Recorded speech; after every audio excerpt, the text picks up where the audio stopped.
And once you're homeless and you see, you grew up on the streets, you see things that's not right. You need help, but there's no help. I got assaulted by the neighborhood watch now about last week. They damaged the right side of my brain. I got a fit the day after that. The most challenge that I'm facing is how people treat us, especially we women that are using drugs, is that the stigma that we get from our communities. And it was very hard also seeing my child in the street. If I've got 10 rand, I throw 10 rand on the street, so we come running. And in the taxi, they were asking why. I told them, it's my son. It was very, very painful for me. I was on and off the streets in shelters almost 30 years. As people use drugs, we are marginalized a lot of the time because of what we choose to put in our bodies. During the 2016 year, we had tests again. What happened is they told me I'm duly infected. I've got hepatitis C and HIV. People who come from very vulnerable population groupings could be considered as denizens. They don't have full citizenship in this country. You know, they don't have full access to healthcare services because they're not seen as eligible almost for the rights that other people have. And I think we have to talk about the elephant in the room. And the elephant in the room is probably stigma.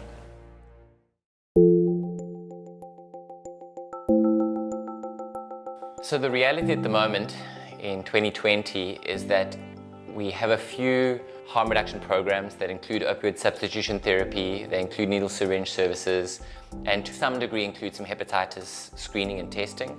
But they're only in very few major metropolitan areas. And even in those cities where we do have those services, there's great further room for integration, and all of them have concerns to threats of sustainability.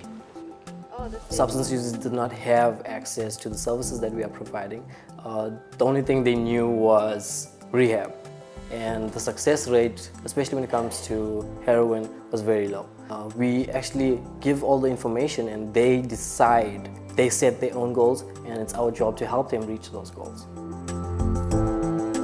What I normally do on a daily basis when I come out in the field giving out needles, the needle syringe program, and I also do behavior change interventions. When we normally give out the needles, we'd normally tell people about safer injecting. The harm reduction program is so important. It helps us a lot not to spread HIV and hepatitis. I would say my health is important. You know, I've come across so many risky challenges, especially with needles. I know that each and every fix I get, I must use a new needle. But for some people, it is like we're encouraging people to spike up. They got the wrong mindset around that clean needles.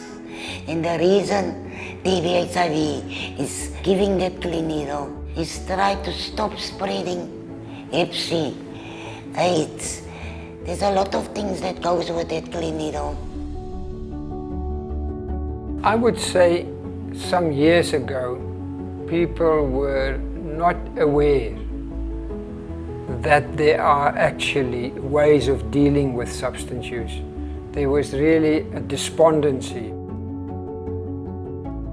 As there was no awareness on Hep C, and then that's when I started to worry about everything until recently. Kuketsu for me is quite inspiring in the way that he's persisted in educating even before we had access to treatment. It started in January, and then I was patient 0. I'm the first patient in the project. I believe that a positive outcome for him will really be a new chapter in his life. Being treated with hepatitis C and being clear of it has given me just so much hope, absolutely, so much hope in life. I think for someone like Jennifer, what is important is that one doesn't see this through the lens of just some sort of a medical model. It's a treatment, harm reduction, and social support combination. And what makes me proud of Jenny is she's in the cleanup. She's earning a little money, but from that money, she uses it wisely. She's paying herself the fees. I've overcome all these challenges. I've overcome living on the streets. I got myself off the streets. I found myself a job. I started running again. I overcame the HIV threat. Now finally I'm going to go overcome the Hep C threat. There is nothing that I cannot do.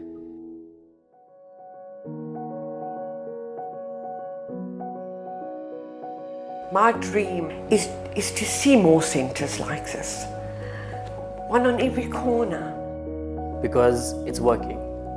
And I am a product to show that it does work. I believe we are sitting at a juncture in South Africa, and unless you actually realize that if you don't climb in now, the longer you sit on your hands and do nothing, it only becomes a bigger problem.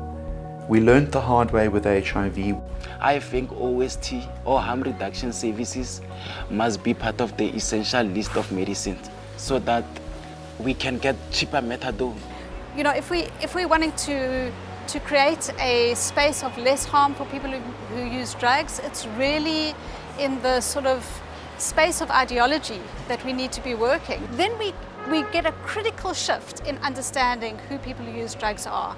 And so caring means understanding the humanity of people who we've kicked aside onto the streets and into the prisons. We know what the problems are, and we have the solutions to start overcoming these challenges. What we need is societal support and political action now.